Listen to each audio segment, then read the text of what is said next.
thinks it isn't necessary to wear a mask during a worldwide pandemic. This bitch don't. You might be thinking, whoa, whoa, whoa, whoa, whoa, whoa, whoa, whoa. These could be pre-recorded. Or she could live somewhere that's not the US of A, that actually tried to contain coronavirus. And you'd be wrong. And you'd be wrong. And you'd be wrong. Neither. This store has Valentine's decorations out on the aisles, so they weren't pre-recorded. And I looked it up and she was born in Florida. I wanted to make sure she still lived in Florida, so I did some expert sleuthing to find the gym that she goes to. Found it was in Florida. Then turns out I didn't even need to do any of that fucking sleuthing because she literally just says she lives in Florida. I live in the Sunshine State. I live in Florida. In a Q&A video that I found later. Which makes fucking sense. I truly wanted to believe that a creator with millions and millions of impressionable followers was not going to stores, restaurants, gyms, without even a Lana Del Rey mask in sight. As someone from the Deep South, I have zero patience left for people who think that wearing a mask is so inconvenient that they're willing to risk the safety of others. Even if she were to rent out the entire Walmart store every time she films a TikTok, which I'm sure she does, you should still wear a mask. Kids watch this shit. You're supposed to be setting a good example. Speaking of kids, her content is targeted to and consumed by them. She even acknowledges this in some of her videos that I've seen. I'm a burrito. Oh, not that girl. I don't like her. She's so annoying. Can't kidnap her. The kids love her. So why then are there so many references to growing a fat peach? They're not just references, actually. It's literally her slogan. Like, she says it at the beginning of videos. It's a great day to grow a fat peach. It's a great day to grow a fat peach. It's a great day to grow a fat peach. Good morning, world. It is a great day to grow a fat peach. And it's in her YouTube header on her channel. Why do kids need to worry about having a big ass? I don't even like saying that sentence. Young girls already see a slew of abs, poreless faces, and Photoshop bodies on a daily basis. They don't need their favorite influencer telling them to start working on their Kim K ass at the age of 11. And don't try and tell me they aren't kids. I've read the comments. Also, wear a mask to the gym, okay? Why do you like being outside so much? You see, sweetie, there was once a time where being outside was illegal, so, you know, count your blessings. Where is it illegal for you to go outside? You're literally outside right now. You do not get to complain. Some of us haven't left our houses and haven't done a single fun thing in almost a year. You've been going to Walmart and IHOP every single day without a fucking mask. Someone's grandma is dead, but at least you got your funfetti pancakes, am I right? This. Ooh, yeah. Stop messing with those chairs. There's coronavirus. You have no idea who's touching those. There is no way that she just ran into the fucking point like that. Yes, there's coronavirus. You dumbass. Ugh! I don't even have a joke for this. Oh, this is so pretty. I gotta touch it. Touchy touch, touchy touch. Mom, can we get this? It's so soft. Stop! Put it down. We're not getting it. Let's go. Dang it. I think I got a boogie. Ooh. Stop! Don't pick your nose in public. That's embarrassing. Okay. Oh, that looks so shiny. I gotta touch it.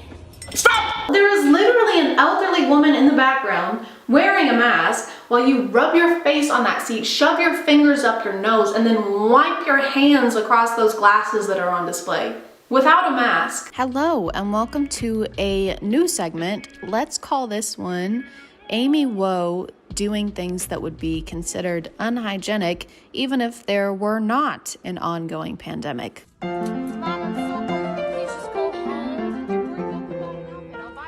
Really? Okay.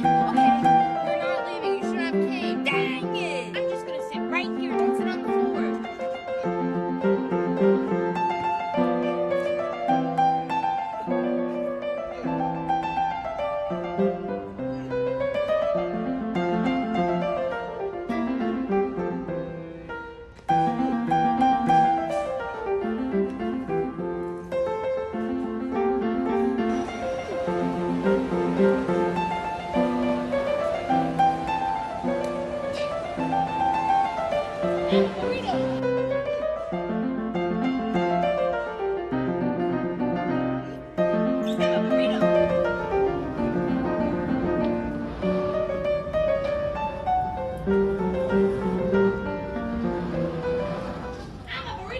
You're disgusting, and I don't feel bad for anything I've said in this video. How you make the best content. Every day I wake up, I do not know what I'm gonna create. I don't. I really thrive on living in the moment. Oh, believe me, no one would suspect your manners to be rehearsed. This whole spiel she's on is like a Kanye West tweet. People ask me all the time, Amy, how do you even come up with these ideas? Like, how do you even come up with your videos? Bruh, I have no idea anything. People ask me all the time how I come up with my ideas, my brilliant ideas. And I just say to them, you know, bruh, I have no idea anything. Chicken nuggets or chicken strip. I really like nuggies and I really like tendies, but here's the thing. If I do not consume at least one tendy every single day of my life, it's not a good day. Why are you talking so loud, bruh? Also, close your eyes and tell me you wouldn't think this is Lele Pons. Except even Lele wears a mask. You know you're doing something wrong when I can compare you to Lele Pons and you come out the runner-up. I was gonna try and make this video a little longer than my other ones, but I honestly can't stomach watching any more of this trash. I'm sorry if this video became less about cringe and more about, oh wow, this person is legitimately a piece of shit. But yeah, I wish this person didn't have over 11 million followers on their platform of mostly kids, so they never get called out for anything. If you are still here, thank you so much for watching. I appreciate you clicking on my video out of all the videos that are on here, and I will see you next time. Okay, bye.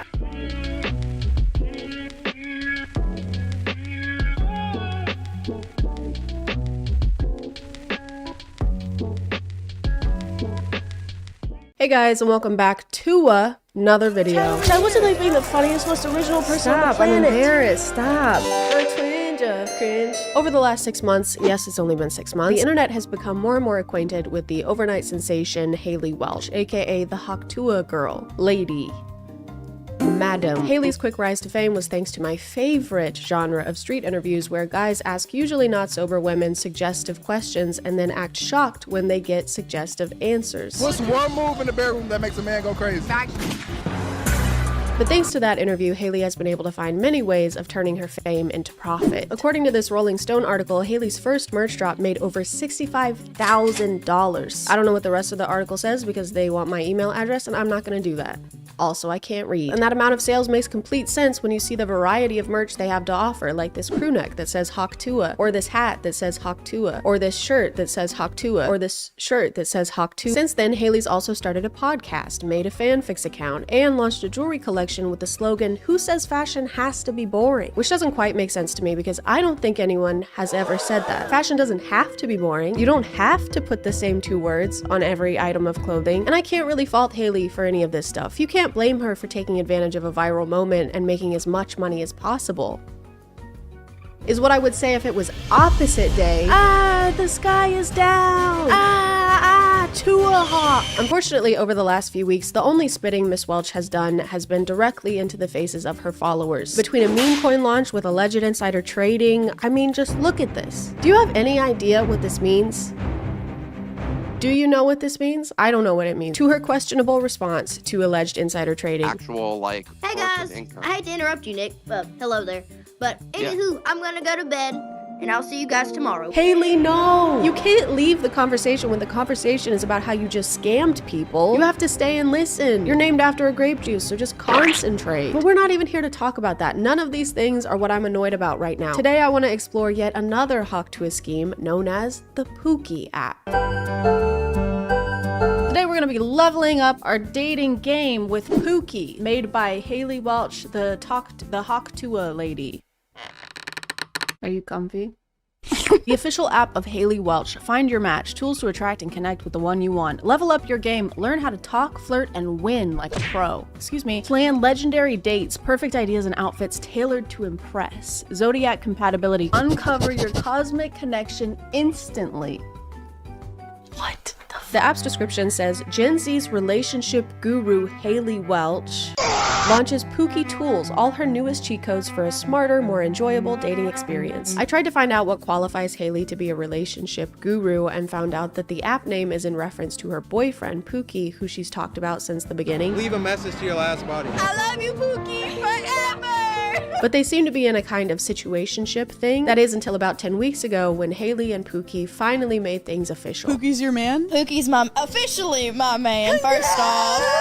And if there's one thing she's learned in those 10 weeks of dating, it's everything there is to know about dating ever. Even though Haley claimed this app was the easiest way for us to find our forever Pookie, it isn't a dating app or anything that helps you directly connect with people. You have to already be using dating apps and chatting with people because a lot of the features rely on that. So you have to already be doing all of the things that this app is supposed to help you do. It's kind of like downloading an app that gives you advice on how to download an app. Pookie Tools is designed to help at every step of your relationship. Pookie's AI tools assist you in making connections, enhancing profiles, and planning dates confidently. I like that the description claims that these are Haley's cheat codes for dating, then in the next sentence reveals that all the tools are AI. She's not doing anything. She can't take credit for AI generated responses. She's not the one giving the cheat codes. Hey kid, you want some advice? Sure, yeah. Well, fucking go ask that guy over there then. The app was free to download, but now that I'm actually here, we can either subscribe weekly for $4.99 or we can get the annual subscription, which is only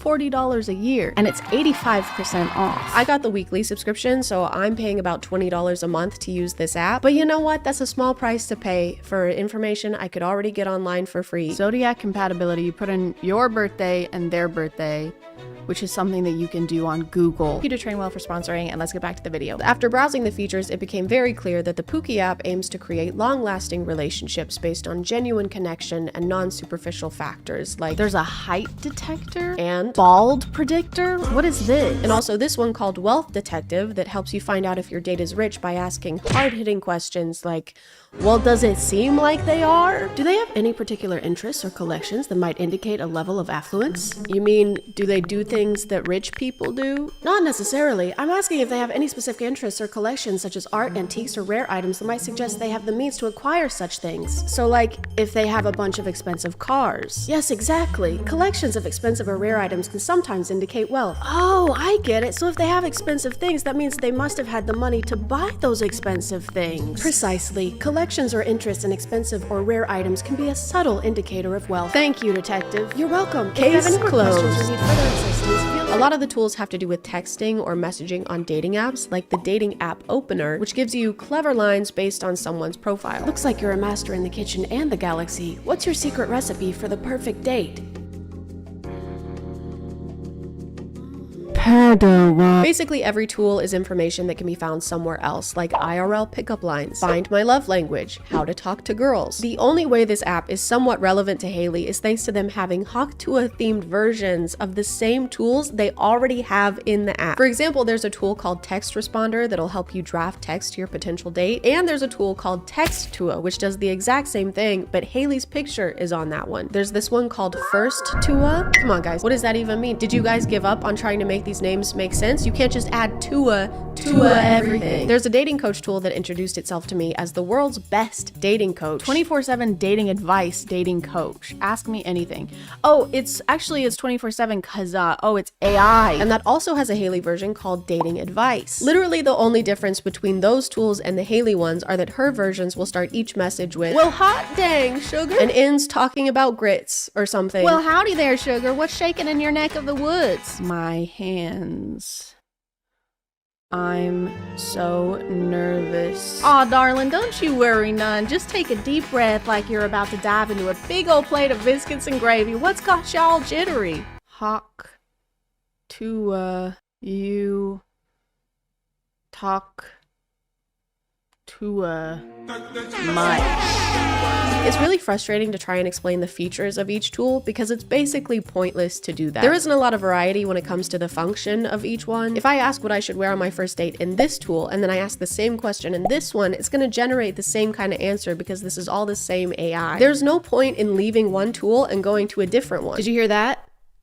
Ladies. It's kind of like that picture of that trash can that says trash on one side and recycling on the other, but there's no divider in between and everything is just mixed together. Do you know what I'm talking about? There's this illusion of multiple features on the Pookie app, but really it's all just the same big pile of garbage. Hey, that was a trash metaphor. It was a metaphor about trash. A few days after I explored the app for the first time, I reopened it and realized there had been an update, and now there were even more Pookie tools. There was now an apology writer, a roast me tool, and a soccer skills tool. Something's not right. This is more mixed up than grits in a blender. Even though learning how to play with balls might be helpful in the dating scene, I was a little confused on why this was here. So I asked how it's supposed to help, and it actually let me know I'm not allowed to ask it any questions outside of soccer coaching. But I don't need soccer coaching. Haley already told us how to dribble the balls. I tried contacting support to see what was going on with this update, and it ended up just being some guy's phone number. The Pookie app has a soccer skills option, and I'm wondering when that update was added.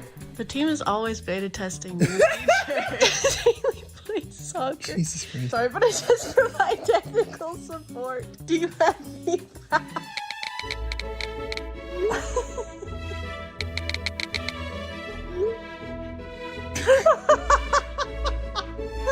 I still couldn't let go of the fact that this random tool was on here, so I did a little digging and found out that the developer of the Pookie app also developed this app called Ultimate AI. Maybe this app had a soccer skills tool and it somehow accidentally ended up on the Pookie app. I'm sure there's a reasonable explanation for why my Pookie app made by the Haktua girl is not giving me enough Skibbity Sigma rings. So I downloaded and paid for the Ultimate AI app, and it did have the soccer skills tool, as well as literally every tool from the Pookie app. This app is literally that app, but for less money and with less Haley. So I guess when they said that these were Haley's cheat codes, what they meant was they just cheated the code from somewhere else. I just wanted to explain this because I feel like I didn't do it enough, but they didn't steal the app. They're not stealing anything from someone else. It's the same developer. So basically they just took an app and tools that already existed and put Haley's branding on top of it. So it just means that no effort went into it and it was already something that existed. They just repackaged it. It's basically drop shipping just with apps. Anyway, I need to go back to the Pookie app. I need to talk about that some more because I let it plan a whole date night for me, and I'm going to show that to you. So this is a segue now. For the date night activity, Pookie decided I'd be going to an escape room, which I had never done before, so I was excited. Sorry, I was more excited than a tick on a Great Dane. So first off, I needed help choosing how to do my makeup, so I decided to consult the expert, and I used the Haley's dating advice tool, and this is what she had to say about it. Well, sugar, you want to paint that face up like a masterpiece, huh? If it's the latter, slap on some bold lipstick, make them eyes pop like fireworks on the 4th of July, and don't be shy with the mascara. Make them lashes longer than a Sunday sermon. You'll be looking so good, your day will be picking their jaw up from the floor. Okay, so for the makeup look, we have to do a bold lipstick, and it says to make our eyes pop like fireworks on the 4th of July. I don't really know what that means, to make your eyes pop like a firework. Seems like something you would want to avoid. What do we got?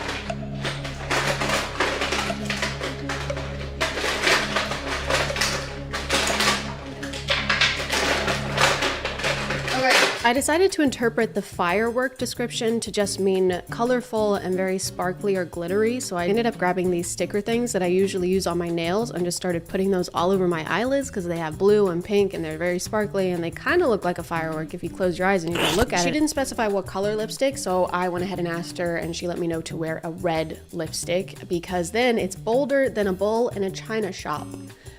If I hear one more analogy, I am gonna jump off. Red lipstick is definitely not in my comfort zone as far as makeup goes, but if it's gonna help me find my Pookie, I'll do whatever it takes, baby. Next up was my hair, and since she did such a great job the first time, I decided to consult Haley's tool for that as well. Well, bless your heart, darling. You want to look finer than a frog hair split 4 ways, huh? You going for that I just rolled out of bed but still look hotter than a jalapeno look, or you want to be slicker than a grease pig at a county fair? The pig one. Well, yeehaw! Grab yourself some of that fancy hair gel or pomade and slap it on like you're butter in a biscuit. Comb it back nice and smooth, so shiny you can see your reflection in it. I didn't finish reading it. Go back. Oh my god. For the hair, Haley told us to grab some hair gel or pomade and slap it on like you're butter in a biscuit. So I put on all of those things, and then I put on more layers of all of those things, and then I sprayed everything down with some Got2b hairspray, and voila, my hair was date ready.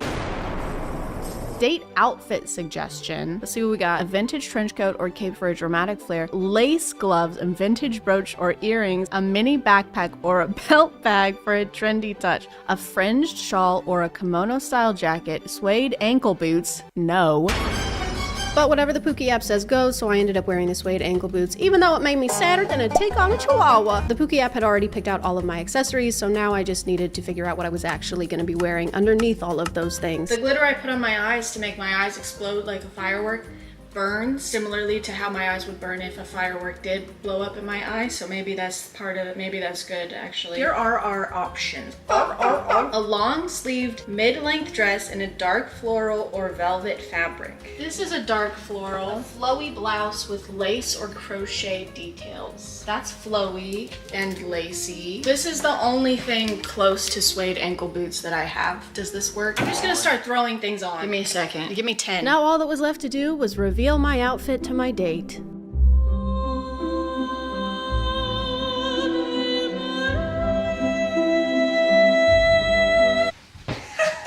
I think the shoes tie it together.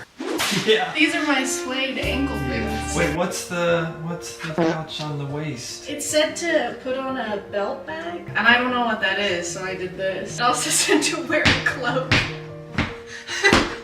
Wait, is that your Markiplier cloak? Yeah, it is. Thank you, Cloak, for sending me this cloak. Wait, the hair. Yeah. I think it's safe to say the fit was a complete success. I did end up realizing that belt bag probably meant a fanny pack, so I ended up changing into this. I also forgot to put on my vintage brooch, so I had to quickly fix that really quickly because we were running late. We need to go. We still ended up being fashionably late, but at least I looked good. Right, guys? At least I looked good, guys. But I didn't have time to think about how I looked. We needed to escape this room, and we needed to escape it fast. It wasn't gonna be easy. It was gonna be a test of wits and skill. It was gonna be hard. It was gonna be harder than a take on Viagra. No, seriously, it was gonna be tough. This one was an 8 out of 10 difficulty, and no one had. Actually, that was it. We escaped. Actually, that was all, and we escaped it, and it's done now. Yay! I didn't have many expectations for the Pookie app, but I did have like a couple. I was hoping that it was maybe something more than 2 minutes of thought went into, or that they care enough about it to notice that a soccer skills chatbot has been on their dating app for 3 days and counting. It's still there, they haven't fixed it. But I guess I was asking for too much. Anyway, the app is shit. Pookie app? More like Dookie app. That's gonna be it for me. I'm gonna call it there, guys. Thank you for subscribing, and if you are still here, thank you so much for watching. I appreciate you clicking on my video out of all the videos that are on here. Don't forget to click the link in the description to take the quiz and find your perfect trainer and get 14 days of free training. And I'll see you next time. Okay, bye.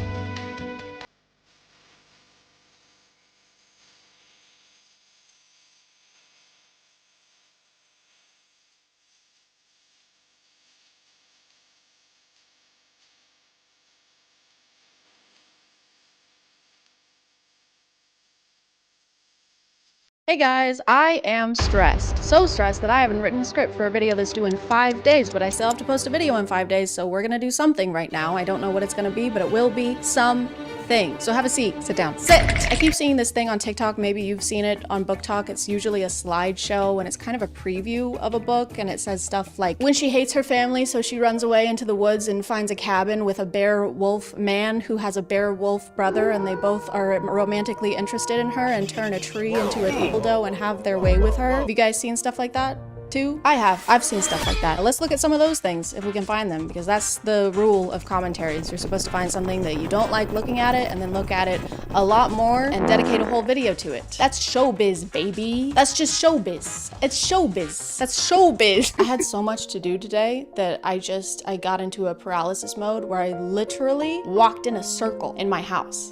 I couldn't figure out in what order I should do things, so I did none of them all at once. My ADHD medication is not strong enough. It will never be strong enough. Ever. I found one. When she finds out her online best friend isn't who he says he is. He's the same person she's been obsessed with for 8 months and has been trying to forget about. Turns out he's just as obsessed as she is. And he's her ex-boyfriend's dad. Oh, father. Oh, okay. All right. All right, girl. So she's been stalking her ex-boyfriend's dad, and her ex-boyfriend dad has been stalking her. You guys are made for each other. This one's not very spicy. That's not spicy. That's just an age thing. It's not that weird to fall in love with your ex-boyfriend's dad. I do it all the time. I just did that yesterday. He has so many red flags. He's 13 years older. He's possessive. He's obsessive. He spanks you. He ties you up. He likes to do you hard and rough. He unalives people. Was all of this just listed on his Hinge profile? Yeah, I'm a stalker. I'm old as hell. I like to spank people, and I like to murder people. And if you're not into that stuff, don't call the cops, please. Just scroll. No need to be a snitch. I want to read the comments on this. Green flags. Well, are they really that red? He's killing people. That's pretty red. As far as red goes, that's about as red as you can get. The only thing worse than that would be, let me see. I'm so good at improv. I'm so good at coming up with things on the fly. I'm so good at being on flies. Why nobody hating? This is me. This is my alt account. That was me. I said that. I thought it was a slide, but it was a screen recording that someone took of a slide.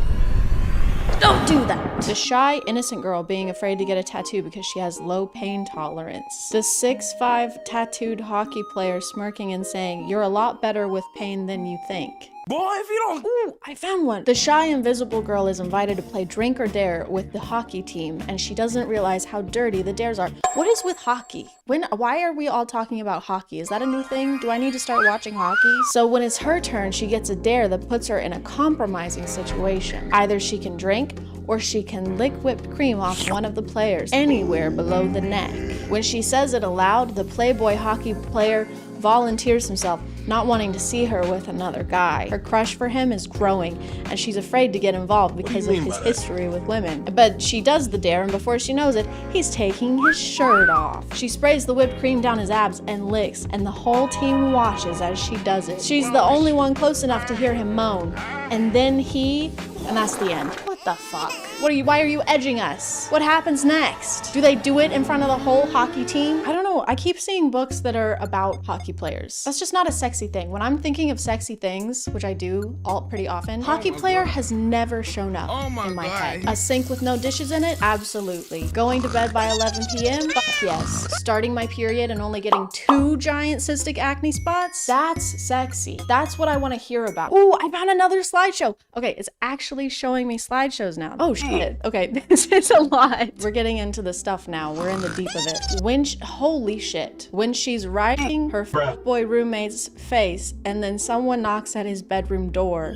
That's the shock emoji. Unable to stop myself, I sink my teeth into her thigh, loving the way she hisses down. Okay, this is just cord. This is just cord. Dude, you all right in there? My Paige's eyes widened and all's good, but he has no idea. Okay, this is just cord, and I'm going to skip this one. Oh my god, I don't want the cord. I want the scenarios. I don't want to read that one either. Her sleeping through her alarm for 3 minutes straight. Her brother's best friend lying next to her, smirking as she sleeps through it. Wake her up, man. Help her. Now she's gonna be late for her meeting, and you could have done something. This is no smirking matter, sir. Also, no one sleeps with a lace bra on. This isn't cute. No one does this. Oh, time to go to bed. Let me put on the itchiest piece of clothing I own. When she never reached an so he. Okay, I don't want to read porn. Guys, I just want it to be silly. I don't want to hear about that stuff. That's gross. How is this allowed to be on here? I have seen the C word more times than I can count. 23, 24. What are you doing, TikTok? I'm so glad we actually found slideshows. I was worried we weren't going to find any. But now all the slideshows are just So when God opens one window, he closes a door. Whatever that. I don't remember. When your fake husband orders you to wait for him naked on the balcony, except there's another couple making out next to yours, so you go back inside. Your eyes lock with your half-naked husband who demands, "What did I tell you, Bianca? I'm naked," you whisper. We know, Bianca. It says you're naked 2 times already. Distracted by the sight of his bare chest and abs. Where were you supposed to wait? Nervous, you open your mouth to lie, but your neighbors take it up a notch. His lips lift and he arches one eyebrow. How do you lift your lips? Do your lips even lift, bro? How much can he lift with his lips? Like 350? My lips can lift 400, not these ones. I've got the strongest lips this side of the Mississippi. This is a little more explicit than I was thinking. This is a little harder than I thought it would be. And I'm a little harder than I thought I would be. When there are 9 straight pages of him eating her out, no thank you. And you posted them all on TikTok? When he's meeting his boss's daughter for the first time and he says, "You must be what, 22, 23, 24, 25, 26, 27? I'm 28. Thanks though." Why does this have 103 likes? This is just a conversation of 2 people discussing how old they are. And 100,000 people were like, "Yes, good. I like that." You're 69ing with your brother's best friend. As you do, you try to, okay. All right, this is too much. Oh my God. Guys. This is just I'm looking at porn on camera. This is weird. This is not what I wanted. This is stressing me out more. When she calls him friend to stop the situation from getting too steamy, is that our safe word? The top comment says, can someone please explain to me what safe word means? You're too young to be seeing this video if you don't know what that means. Log out. Go outside. When her husband doesn't want to get her pregnant. I saw the rest of it before I finished reading it. When her husband doesn't want to get her pregnant, so he sends his brothers to do it. What? Why would, it doesn't say he can't get her pregnant. It says he doesn't want to. I don't want to f my wife. Just get them to do it. Mom, I don't want to f my wife. Can Charlie do it? Why am I always the one who has to f my wife, Mom? God, I hate this family. When your hot bodyguard is enjoying you and he accidentally answers a call, it's the head of the mafia on the line, his boss, and your dad. He clamps a hand over your mouth and glares at you in warning. But it's too late. You're about to... What does this mean? I'm about to flag? Oh my God, don't stop. I'm about to checkered flag. Busy. Talk later, he groans before he throws the phone. You just hung up on the boss of the mafia. I don't know much about the mafia, but I'm pretty sure you're not supposed to hang up on the guy who runs the mafia. Why did we romanticize the mafia in the first place? When no one ever sits next to him in meetings because they're scared they will get fired. Her pulling out the chair beside his and sitting in it. Bruh. What? He'll fire people if they sit next to him? Hey boss, can I sit here? Of course you can. And you're fired. I just don't understand. Oh, it's called grumpy romance. That explains it. He's just a little grumpy. He hasn't had a snack. We either have boring or hardcore porn. There is no in between. That's it. That's all you get. Let's go. She's staying at her enemy's house because only he has an open room, but she decides to fix the place to make use of her time. But while she's fixing the shower, he walks in with nothing on. That's okay, and that's it. All right. Well, it would make sense for him to be walking to the shower with nothing on. I don't know how else you would walk into a shower. Also, why is she staying at her enemy's house? Because only he has an open room. You can't find anyone else who has a free room. You guys can't be that big of enemies if you're still open to staying in the same house as him. Seems like you guys just have beef. Also, if I'm staying at someone's house and I get a little bored, my first instinct isn't to start renovating their home. Well, I have a free hour, so guess I gotta replumb the bathrooms and then sleep with my sworn enemy. There's nothing else to do. I can't do anything else. There's nothing else. You were having an argument with your husband. He's sitting in the living room while you yell at him for half an hour now. And the worst part is that you're not even listening. I was. Just waited for you to finish, love. He then did a man spread in the sexiest way possible. I'm all ears, babe. Babe, what's wrong? I'm listening. Go on, love. Yell at me. You weren't going to yell at him anymore because you could have seen the way he looked at you. Okay. You could tell he was turned on. I mean, did you see how he manspreaded? He's turned on, for sure. I know you too well. Oh, love. Just thinking about you yelling at me while I do the most unholy things while you scream my name. The recommended search is manspread scenarios. Don't encourage them. We're trying to nip this in the bud. We're trying to get rid of this. We've been complaining about this and now you guys are sexualizing it? Cut it out. It's not sexy. Imagine you were in a Uber coming from a club with your friends. There was no space left and you had to sit on E.N.'s lap. Okay, I did read some Wattpad when I was a kid. Not enough to know what E/N means, so I'm just gonna say Aaron. Kind of looks like Aaron. Let me put the seatbelt on, Aaron said. There was so much noise in the car from the loud music and your drunk friends, so no one was paying attention. While Aaron put the seatbelt on, he was barely touching your body. Are you afraid to touch me or what? Hey, are you afraid to touch me or what? What are you, a little bitch? What's the problem? No, of course not. It's just, he said as you cutted him off. Oh my God. She cutted him? Stop. Oh my God. You're hard, you said, with a smirk on your face. You guys are in an Uber with a bunch of other people. Keep it in your pants. Literally. Put it back in your pants. Why in? Okay, I do know what this one means. That's my name. And my name is Chad. Really? Chad, he said, surprised. If that helps, This is not helping. This is not helping the day I'm having. If that helps, I'm too, you said. Oh, Suddenly his hand got on your thigh. Oh, it got on there? That's a sexy way to put that. Suddenly his hand got on my boob. That's so sexy. Thank you. Okay, and then it gets to be too much. And then you go too far. You have to tease it, okay? You can't go straight to the heavy stuff. You gotta warm us up a little bit. Imagine you run as fast as you can. That because you just pranked your enemy. I don't know what kind of enemies you guys are having. You don't really usually have a back and forth with someone who's your sworn enemy. 2 words. He's wet. I don't like those 2 words. That asshole deserved every single water drop that was falling on him. You don't get to close the door and your enemy just pops up. As you both are in, he closes the door and locks it. Come here, Chad, he says, his shirt glued to his skin. Come on, Aaron, it was a prank. Why do you always have to overreact? Oh yeah? Overreacting? He grabs both of your hands and pins them on a wall, his body pressed to yours in water. Yeah, it sounds like you guys really hate each other. It sounds like you guys really don't get along at all. You can't just say that you're enemies and then you hang out with each other and you enjoy each other's company and have camaraderie. That was the word I was looking for, camaraderie. You can't have camaraderie and general banter with your enemy. I'm your enemy and I just killed your mom, your dad, your brother, and your sister. Oh yeah? Well, I just got your nose. Stop, give it back. Stop. All right, I'm gonna stop reading these. Comment below if you want me to read E/N/Y/N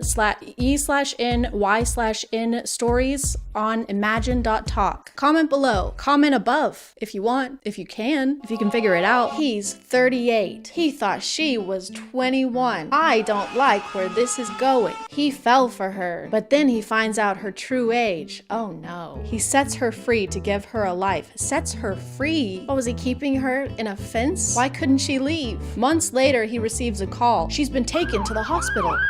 What happened? Oh, in the caption it tells us, age gap, mafia, she's pregnant. These are like the spark notes of the story. Wait, how old is she? How old is she? Why are so many authors obsessed with making the female? Oh, she's 18? Ew. He's what? He was 38? There's a 20-year age gap?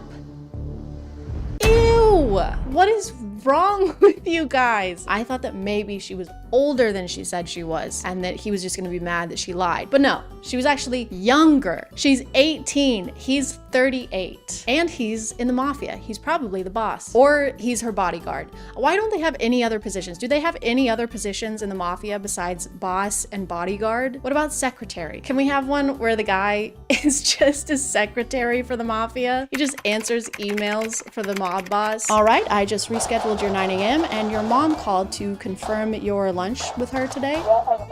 Okay. All right. Still on. Okay, I'll let her know. I'm still feeling a little stressed, if not more stressed. I don't think this helped at all. Let me just find some other ways to calm down. How to relax. Try active relaxation. Focus on your breathing. Get creative. Spend time in nature. Picture yourself somewhere serene. I can try that. Waterfalls are serene. Creeks are serene. I'm picturing Serene Williams. This is perfect. I'm so calm. I'm gonna call it there, guys. Thank you for subscribing. And if you are still here, thank you so much for watching. I appreciate you clicking on my video out of all the videos that are on here. And I'll see you next time. Okay, bye.